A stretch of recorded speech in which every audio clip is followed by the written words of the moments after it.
তো নমস্কার বন্ধুরা, আজকে আমি পাতি হাঁসের মাংস রান্না করব। তো এই পাতি হাঁস হলো 1.5 কেজি ওজনের। তো পাতি হাঁস খেতে হলে 1.5 থেকে 2 কেজি ওজনের খেতে হবে, তাহলে সেগুলোতে প্রচুর মাংস থাকে আর চর্বি থাকে। দেখুন কত সুন্দর, এই যে বড় বড় চর্বি, মোটা মোটা চর্বি। তো এরকম চর্বি থাকলে সেই পাতি হাঁস খেতে অনেক মজা।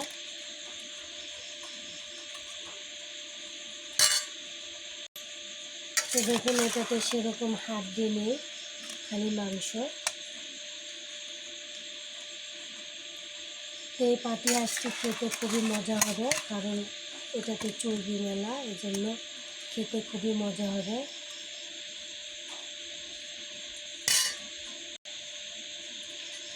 তো এই মজাদার পাতি হাঁসের মাংস এখন আমি রান্না শুরু করব।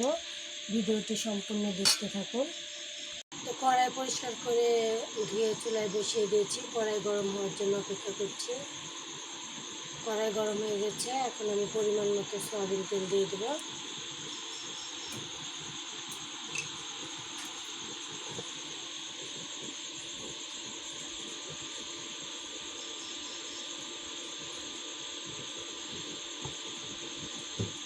তেল গরম হওয়া পর্যন্ত অপেক্ষা করব।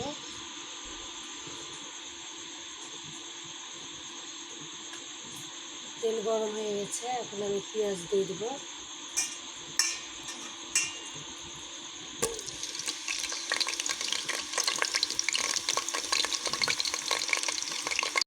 আমি সব থেকে পেঁয়াজ দিয়ে দিয়েছি, এবার ভালো করে নেড়ে দিচ্ছি। এগুলো আমি লাল করে ভেজে নেব।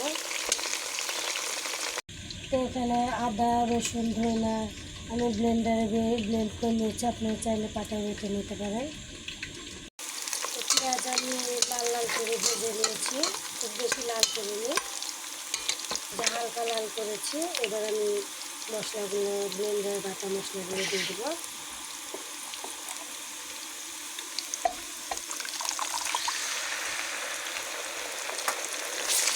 এগুলো ভালো করে নেড়ে দেবো।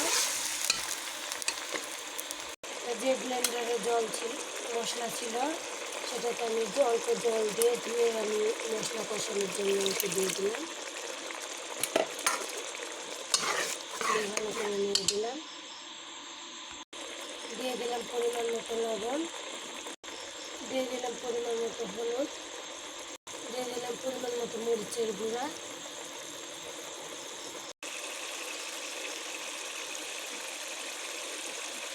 এখানে আমি জিরা বাটা দিয়ে দিলাম।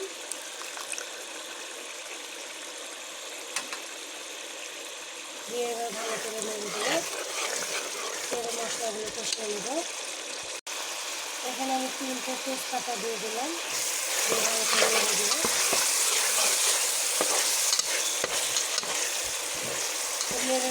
মশলাগুলো আমি ভালো করে কষিয়ে নেব। তো আবারও মশলা আমি ভালো করে নেড়ে দিলাম। দেখুন মশলা কষানো হয়ে গেছে, মশলা থেকে তেল ছুটে গেছে, তার মানে মশলা কষানো হয়ে গেছে। তো এখন আমি মাংসগুলো দিয়ে দেবো।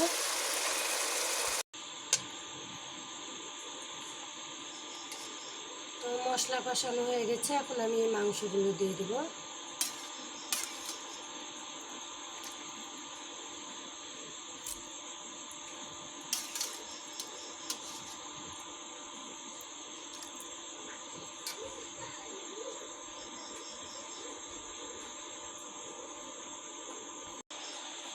তো মাংস সবটুকু দেওয়া হয়ে গেছে, এখন আমি ভালো করে মাংসগুলো কষিয়ে নেব।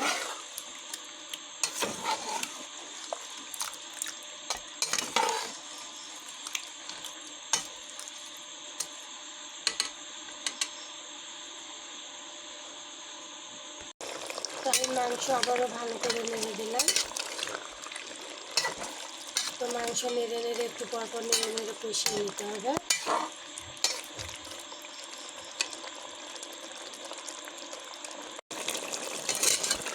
তো মাংস আমি আবারও ভালো করে নেড়ে দিলাম। তো দেখুন অনেকটা জল ছুটেছে, এই জল দিয়ে আমি মাংস কষিয়ে নেব। তো এই পর্যায়ে আমি রসুন দিয়ে দেবো, গোটা গোটা রসুন। আমি আগে রসুন দিয়ে নিই, যে মাংসের সাথে কষাতে গেলে গলে যাবে, এই জন্য আমি পরে রসুন দিয়ে দিচ্ছি।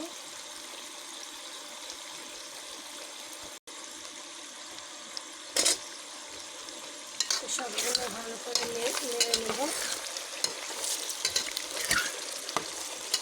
সবগুলো একসাথে নেড়ে ভালো করে কষিয়ে নেব। তো বন্ধুরা, আমি নামানোর সময় গরম মশলা দিয়ে বাটা গরম মশলা দিয়ে দিয়েছি পরিমাণ মতো, সেটা ভিডিওতে দেখানো হয়নি। তো আপনারা পরিমাণ মতো গরম মশলা দিয়ে দেবেন। তো দেখুন বন্ধুরা, তরকারি কালারটি কত সুন্দর হয়েছে, দেখতে অসাধারণ, খেতেও খুবই মজা হবে। পাতি হাঁসের মাংস ভালো করে কষিয়ে কষিয়ে রান্না করলে অনেক স্বাদ হয়। তো দেখুন রসুনগুলো গোটা গোটা আছে। তো মাংসের সাথে রসুন খেতে খুবই মজা, গোটা গোটা রসুন। তো আপনারা এভাবে করে রসুন দিয়ে খাবেন, খেতেও খুবই ভালো লাগবে, আর শরীরের জন্য অনেক উপকারী রসুন। তো আপনারা এরকম মজাদার নতুন নতুন রেসিপি পেতে চ্যানেলটি সাবস্ক্রাইব করে পাশে থাকা বেল আইকনটি ক্লিক করে দিন।